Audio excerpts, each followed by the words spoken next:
ይህን ምሽት የሰጠን ጌታ ለዘላለም የተባረከ ይሁን። የእግዚአብሔር ቃልን አብረን እንማራለን። ኢየሱስ ጌታ ነው። መጽሐፍ ቅዱስ ያዘን ዕብራውያን ምዕራፍ 13 ቁጥር 8 ያው ሁላችንም ማንበብ ቃል እናውቀዋለን። የቃሉ መልእክት እና ይህን መልእክትን ስታስበው በጣም የዕብራውያንን ከምዕራፍ 1 እስከ ምዕራፍ 13 የያዘ ጭብጥ ያለበት ርዕስ ነው። እስቲ ሁላችን በአንድ ላይ እናነበው። ኢየሱስ ክርስቶስ ትናንትናም ዛሬም እስከ ዘላለም ያው ነው። ክብር ለእግዚአብሔር። እንጸልይ። እግዚአብሔር አባት ሆይ በኢየሱስ ክርስቶስ ስም እናመሰግናለን። እግዚአብሔር ሆይ ሕይወት የሆነውን ቃል ልንማር እግዚአብሔር በፊት መጥተናል። ዛሬ መንፈስ ቅዱስ በኢየሱስ ስም እንድታስተምረን ዘንድ በኢየሱስ ስም እንጸልያለን። የቃል መገለጥ በመንፈስ ቅዱስ ኃይል ይገለጥ። በዚህ በብዙ ሚሊዮን ሕዝብ ስላቆምከኝ አመሰግናለሁ። ምን እንደምናገር አላውቅም። መንፈስ ቅዱስ ተናገር በኢየሱስ ክርስቶስ ስም አሜን።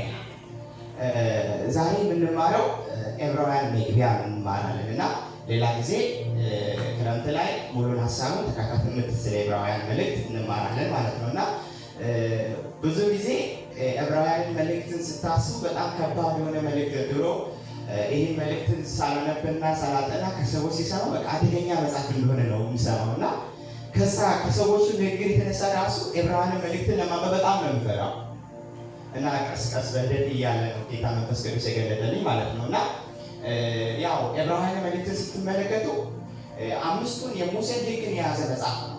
አምስቱን የሙሴን ሕግን የያዘ መጽሐፍ ነው እና አሁን ያነበብኩት ክፍል ዕብራውያን ምዕራፍ 13:8 ላይ ኢየሱስ ክርስቶስ ትናንትና ዛሬ እስከ ዘላለም ምንድን ነው ይላል ያው ነው። ስለዚህ ምዕራፍ 1 ምዕራፍ 2 13ቱን ምዕራፍ ጭብጥ እዚህ ክፍል ላይ እናገኛለን ማለት ነው።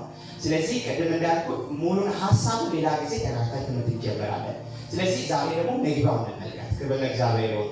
ስለዚህ ዕብራውያን መልእክትን ስትመለከቱ ጻፊው ማን ነው የሚለውን ሀሳብ ታስባላችሁ። ዛሬ መግቢያውን ነው የምናየው እና ስለ ዕብራውያን መልእክት ያለውን ሀሳብ እንድትረዱና ቤት ሄዳችሁ ደግሞ እንድታነቡትና እንድታጠኑት ነው የምፈልገው ማለት ነው እና ዕብራውያን ጻፊ ማን እንደሆነ አይታወቅም እና ብዙ ሰዎች ብዙ ሀሳብ ይናገራሉ ስለ ዕብራውያን ጻፊ ማለት ነው እና የሚገርማችሁ ነገር የጥንቷ ቤተክርስቲያን ዕብራውያን ጻፊ የጻፈው ጳውሎስ ነው ብሎ ነው ያሉት። የጥንቷ ቤተክርስቲያን ከሮሜ መልእክት የሚቀጥል ሀሳብ ነው። ስለዚህ ይህን ዕብራውያን መልእክትን የጻፈው ጳውሎስ ነው ብሎ የጥንቷ ቤተክርስቲያን ይህን ሀሳብ ታስብ ነበር እና ከዛ በኋላ ከታዲሶ በኋላ ማርቲን ሉተር ደግሞ ሲናገር ደግሞ ዕብራውያን ጻፊ አጵሎስ ነው ብሎ እንደደመደመው እንመለከታለን ማለት ነው። ስለዚህ ለምንድን ነው ጳውሎስን የሻሩበት ምክንያት? የጥንቷ ቤተክርስቲያን ጳውሎስ ነው ያለችው እና ደግሞ ከታዲሶ በኋላ ደግሞ እንደ ማርቲን ሉተር ደግሞ ጳውሎስ አይደለም አጵሎስ ነው ብሎ ነው የሰየሙት። ለምንድን ነው ጳውሎስ አይደለም ሲባል ያው ጳውሎስ መልእክቱን እንዳልጻፈ ጳውሎስ እኔም እርግጠኛ ነኝ። እኔ ጳውሎስ አልጻፈም ብዬ ነው ለራሴ ልረዳው። እናንተ በተለያየ መረዳት ትረዳላችሁ አይደል? ለምን ካላችሁ ዕብራውያን ምዕራፍ 2 ላይ በጌታ የነበረው የሰሙትን ለእኛ አጸኑ ይላል። ስለዚህ ሰውየው ወንጌልን ሰምቶ የዳነ ሰው ነው ወይም አይሁዳዊ ነው ተብሎ ነው የሚታመነው ማለት ነው። ምክንያቱም ጳውሎስ ገላትያ ላይ እንኳን ወንድሞች ሆይ በእኔ የተሰበከው ወንጌል እንደ ሰው እንዳልሆን አስታውቃለሁ፣ ክርስቶስ ገልጦልኝ ነው ይላል። ስለዚህ ጳውሎስ በምን አይነት መገለጥ በምን አይነት እግዚአብሔር በብርሃን እንደተገለጠ መጽሐፍ ቅዱስ ይናገራል ለጳውሎስ። ስለዚህ በዚህ እሹ ነው ጳውሎስ አይደለም ብሎ አጵሎስ ብሎ አራት ሰዎችን እንደ ሰየሙት እንመለከታለን። አንደኛው አጵሎስ ነው ብሎ ነው ማርቲን ሉተር የተናገረው። ሌላው ደግሞ ሲላስ ነው፣ ባርናባስ ነው። ያው ሐዋርያ ሥራ ምዕራፍ 4 ላይ ሰዎች ምጽዋታቸውን እየሰጡ ሲል እሱ በቀናነት ልብ እንደሰጠ እንመለከታለን። ባርናባስ ለጳውሎስ ትልቅ ውለታ ውሎታል። ምክንያቱም ጳውሎስ ክርስቶስ ከተገለጠለት በኋላ ማንም ሰው የሚቀበለው ሰው የለም። ምክንያቱም ሄዶ የሚናገረው የሚያጽናና ስለ ኢየሱስ ክርስቶስ ጌታ እንደተቀበለ በቤተክርስቲያኑ የሚያስታውቀው ባርናባስ ነበር።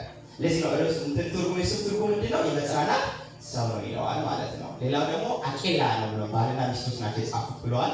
ሌላው ደግሞ አራት ነው። በዛ ጊዜ በታዲሶ ዘመን አራት ሰዎችን ነው ዕብራውያን መልእክትን የጻፉት ብለዋል። ከዛ ይህን እሹ ነው የተናገሩት እና በዛ ጊዜ ደግሞ የተጻፈላቸው ሰዎች ደግሞ በስደትና በፈተና ውስጥ ያሉ ሰዎች ናቸው እና በተለይ በሐዋርያ ሥራ ምዕራፍ 8 ላይ በኢየሩሳሌም አንዲት ቤተክርስቲያን ታላቅ ስደት ሆነ ይላል። ከዛም እየተበታተኑ ቃሉ እየሰበኩ ምን ይላል ዞር እያለ ይናገራል ማለት ነው። ስለዚህ ጴጥሮስም ራሱ እንዲህ ከስደት ባሻገር ለድነታችሁ ትልቅ ዋጋ አለ፣ በልዩ ልዩ ፈተና አልፋችኋል፣ ሌላው ተስፋ ሽፈት እንደሌለበት እያለ ያጽናናቸው ነበር በእነዚህ በስደት መካከል ላሉ ሰዎች እና በነዛ መካከል ውስጥ ደግሞ እምነታቸውን ለመጣል የሚፈልጉ አሉ፣ የሚያንገራግሩ አሉ። ግን መልእክቱን በደንብ ስታደርጉ በጣም ኃይለ ቃልና ቁጣ የተሞላበትና ማስጠንቀቂያ የተሞላበት ክፍል ነው የምትመለከቱት። ምክንያቱም እኛ ያን መዳንችን ብንል እንዴት እናመጣለን እያለ ይናገራል ማለት ነው። ክብር ለእግዚአብሔር ይሁን። ስለዚህ የጻፉ ሰዎች 4 ሰዎች እንደሆኑ ግምት ውስጥ እናስገባለን ማለት ነው። ስለዚህ ምዕራፍ 1ን ስንመለከት ኢየሱስ ከመላእክት እንደሚበልጥ ይናገራል እና ምዕራፍ 2 ላይ ደግሞ ማስጠንቀቂያ ይናገራል። እሱ ሌላ ጊዜ በሰፊው አስተምራቸዋለሁ። አሁን ምዕራፍ 1 እንያ። ምዕራፍ 1 ላይ ሲናገር ኢየሱስ ክርስቶስ ከመላእክት እንደሚበልጥ ይናገራል። ምዕራፍ 1 ላይ ምን ይላል? ከጥንት ጀምሮ እግዚአብሔር በብዙ አይነትና በብዙ ጎዳና ለአባቶች ለነቢያት የተነገረው ቃል ይላል አይደል? ስለዚህ እግዚአብሔር አምላክ ከጥንት ጀምሮ እግዚአብሔር ራሱን የገለጠበት መንገድ አለ። በዘመናት መካከል እግዚአብሔር ራሱን ሰውሮ አያውቅም። እግዚአብሔር ራሱ ሰውሮ አያውቅም። ግልጽ ነው እግዚአብሔር ማለት ነው። ስለዚህ ከጥንት ጀምሮ እግዚአብሔር በብዙ አይነትና በብዙ ጎዳና ራሱን የገለጠበት መንገዶች አሉ። ለምሳሌ ዘፍጥረት ላይ እንምጣና አዳም ፍሬውን በበላ ጊዜ ገና አዳምን የፈለገው ማን ነው? ኢየሱስ ነው። ከየት ነህ? ወዴት ነህ? ከዛን አዳም ራቁቴን ስለሆንኩ ፈራሁ ተሸሸግኩ አለ። ስለዚህ እግዚአብሔር አምላክ ከጥንት ጀምሮ ራሱ ምን አድርጎልናል? ገልጧል። ለሙሴ መጣና ያለና የሚኖር ያህዌ አምላክ ነኝ አለ። ያለና የሚኖር መጽሐፍ ቅዱስ ውስጥ በደንብ ማስተዋል ያለባችሁ ነገር 2 ነገር ይናገራል። መላእክት ይላልና የእግዚአብሔር መላእክት ሲል ይለያል። የእግዚአብሔር መላእክት ሲል ደግሞ ይለያል። የእግዚአብሔር መላእክት ሲል እግዚአብሔር መለኮትን ነው የሚናገረው፣ እግዚአብሔርን ነው የሚናገረው። ለምሳሌ ወደ ማኑኤል የመጣው እግዚአብሔር ነው። አሁን ለምሳሌ ወደ ማኑኤል መጣና ለማኑኤል ሚስት መጣና ሳምሶምን እንደምትጸንስ የሚያሰክር ነገር እንደማትጠጣ ይህን ነገረላት። ከዛ በኋላ አንተ ማን ነህ አለው። እኔ ድንቅ ነኝ አለ። ስለዚህ ስሙ ማን ነው? ድንቅ ነው። ኢሳያስ ላይ ደግሞ ወንድ ልጅ ተሰጥቶልናል፣ አለቅነቱ በጫንቃ ላይ የሆነ ስሙ ድንቅ መካር፣ ኃያል፣ የሰላም አለቃ ተብሎ። ስለዚህ ደግሞ ለአብርሃም የተገለጠለት አለ። አሁን መልከጼዴቅ የምንለው አለ አይደል? መልከጼዴቅ ቁጥር ዘመን የለውም፣ ቁጥር የለውም፣ ሁሉ ጊዜ በእግዚአብሔር ተመስሎ ይኖራል ይላል አይደል? ክህነቱ ለዘላለም እንደሆነ ይናገራል። እና ይሄ እንደ መላእክት ነው። እግዚአብሔር አምላክ ራሱን የገለጠበት መንገድ ነው። ለጌዴዎንም ራሱን ተገልጦለታል ማለት ነው። ስለዚህ እግዚአብሔር አምላክ ከጥንት ጀምሮ ይላል። ከጥንት ጀምሮ በብዙ አይነትና በብዙ ጎዳና ይላል። ስለዚህ አባቶች የተሰወረውን በእምነት ነው የተሳለሙት። የተሰወረውን ነገር ነው የተገለጠላቸው። ስለዚህ ከጥንት ጀምሮ እግዚአብሔር በብዙ አይነትና በብዙ ጎዳና ለአባቶች የነቢያት የተናገረው ቃል። ስለዚህ በነቢያት የተናገረው ቃል አለ። ኢሳይያስ ስለ ኢየሱስ መምጣት ተናግሯል። ሙሴም እንኳን ስለ ኢየሱስ ክርስቶስ መምጣት ተናግሯል። እንደኔ ያለ ነቢይ በመካከላችሁ ይነሳል፣ እሱ ምን አድርጉት ይላል? ስሙት ብሎ አስቀድሞ ስለ ኢየሱስ መምጣት ተናግሯል ማለት ነው። ስለዚህ አባቶች ስለ ኢየሱስ ክርስቶስ ሊሆን ያለውን ነገር ሊመጣ ያለውን ነገር ምን ብለዋል? ተናግረዋል። ስለዚህ ከጥንት ጀምሮ በብዙ አይነትና በብዙ ጎዳና ለአባቶች ለነቢያት የተነገረው ቃል ነው። ከዛ ሁሉ ወራሽ ባደረገው ይላል፣ ዓለማትን በፈጠረው ይላል፣ በዚህ ዘመን መጨረሻ በልጁ ተናገረን ይላል። በማን? በክርስቶስ ኢየሱስ ማለት ነው። ስለዚህ የመጀመሪያው አንደኛ የሚጽፉ ሰዎች ካላችሁ ኢየሱስ ከመላእክት ይበልጣል። የመጀመሪያው ኢየሱስ ከመላእክት ይበልጣል።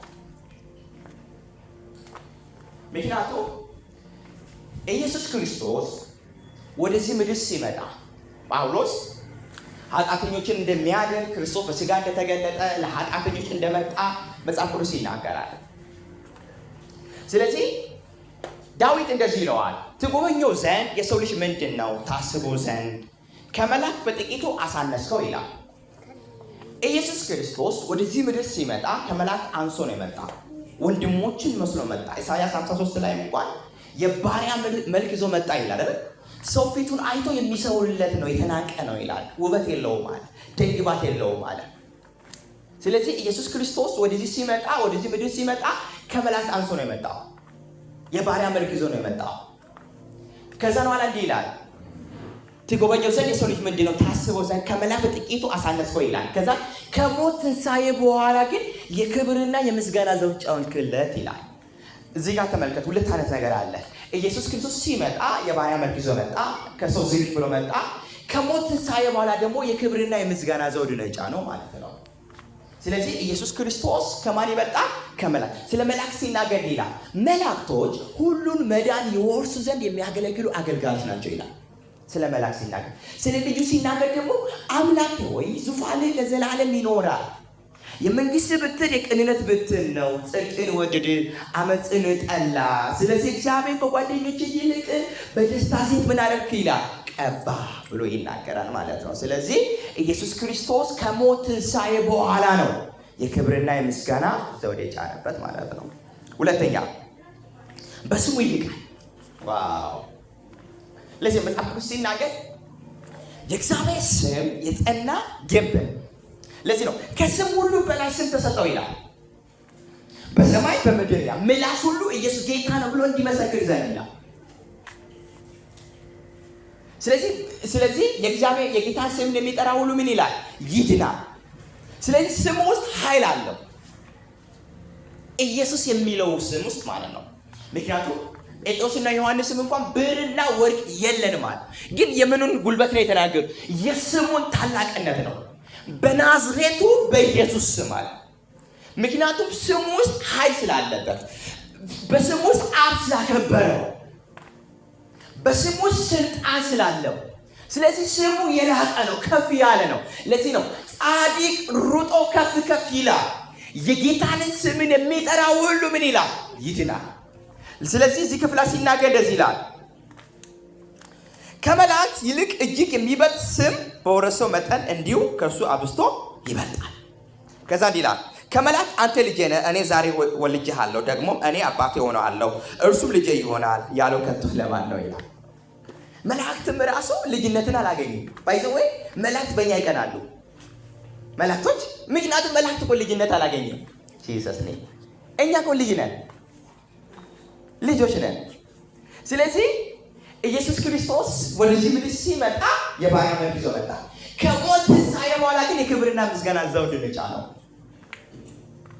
ስለዚህ ከመላእክት አንተ ልጄ ነህ መላእክትም ራሱ ልጅ አልተባለም። ለዚህ ነው በአባቱ ቅፍ ውስጥ ያለው አንደኛው ልጁ ለዓለም ምን አደረገው ይላል? ተረከው ይላል። ለዚህ ነው በብዙ እንባና በብዙ ምልጃ በአባቱ ፊት ታየ። ምንም ልጅ ቢሆንም እንኳን ለተቀበለው መከራ መታዘዝ ተማረ። ስለዚህ ኢየሱስ ክርስቶስ ወደዚህ ምድር ሲመጣ ሊያድነንና ሕይወትን ሊሰጠን ነው።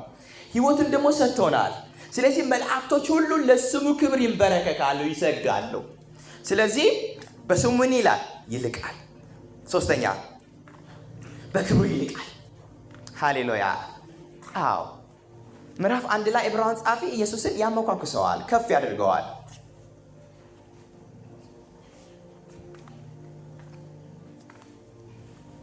ኢየሱስ ጌታ ነው። እንዲህ ይላል፣ ደግሞ በኩር ወደ ዓለም ሲገባ የጌታ መላእክት ሁሉ ለእርሱ ይስገዱ። ብኩር ይለዋል አይደል? ወደዚህ ምድር ሲመጣል የጌታ መላእክት ሁሉ ለሱ ምን ይበልለት? ይስገዱለት። ስለዚህ ስግደት የሚገባው ለማን ነው?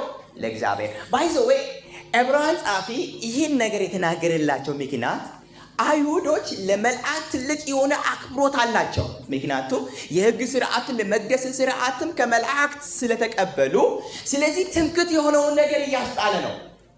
ኢየሱስና መላእክትን ሲያነጻጽር እንመለከታለን።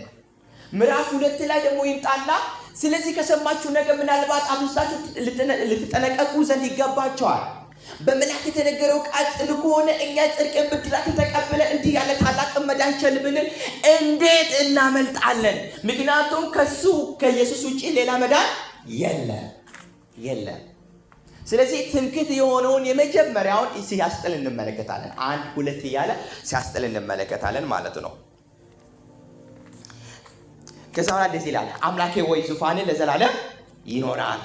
የመንግስት ብትር ቅንነት ብርትም ነው። ጽድቅን ወደደ አመፅን ጠላ። እግዚአብሔር በጓደኞቹ ይልቅ በደስታ ዘይት ቀባ። ስለዚህ ኢየሱስ ክርስቶስ ከመላእክት ይበልጣል። ምክንያቱም የሚመጣው ዓለም ይላል አሁን አዲስ ሰማይና አዲስ ምድር ይፈጠራል። ለሚመጣው ዓለም ለመላእክት የሚያስገዛው አይደለም ይላል። ኢየሱስ ጌታ ነው። በስራው ይልቃል። ደግሞ ጌታ ሆይ አንተ ቅጥር ምድር መሰረት ሰማያት የእጆች ስራ ናቸው፣ እነሱም ይጠፋሉ፣ አንተ ግን ጸንተህ ትኖራለህ። ሁሉም እንደ ልብስ ያረጃሉ፣ እንደ መጎናጸፊያ ይጠቀልላቸዋል። አንተ ግን አንተ ነህ፣ ዓመታትህ ከቶ አያልቁም። ስለዚህ ኢየሱስ ክርስቶስ ከመላእክት ይበልጣል። ሃሌሉያ። ስለዚህ የምናመልከው አምላክ ኃያል ነው። የምናመልከው አምላክ ብርቱ ነው። ኢየሱስ ጌታ ነው። በጥቂት ደቂቃ ይህን ቃል ስለምንጸልይ ነውና በጥቂት ደቂቃ ይህን ቃል የገለጠልን ጌታ ይባላል። ስለዚህ ዕብራውያንን መጽሐፍን አንብቡ። ሌላ ጊዜ በሰፊው ተከታታይ ብትጀምራለሁ አስቤያለሁ፣ አዘጋጅቻለሁ። ስለዚህ እንደ መግቢያው ያህል ነው የተናገርኳቸው። ሌላ ጊዜ ደግሞ በሰፊው እንማራለን። ስለዚህ ሁል ጊዜ ኢየሱስ ከመላእክት ይበልጣል። ኢየሱስ ከሙሴ ለዚህ ነው ሙሴ ኢያሱ አሳርፏቸው ቢሆን ኖሮ እግዚአብሔር ይላረፍ ባይል ነበር ይላል። በሙሴ ተመርጦ የነበሩ እስራኤላውያን በምድረ በዳ ቀሩ ይላል። ሊቀ ካህናችን ደግሞ ኢየሱስ እንደሆነ ይናገራል። ኢየሱስ ጌታ ነው። ስለዚህ ሌላ ጊዜ በሰፊው እናያለን። ዝቅ ብለን እንጸልያለን።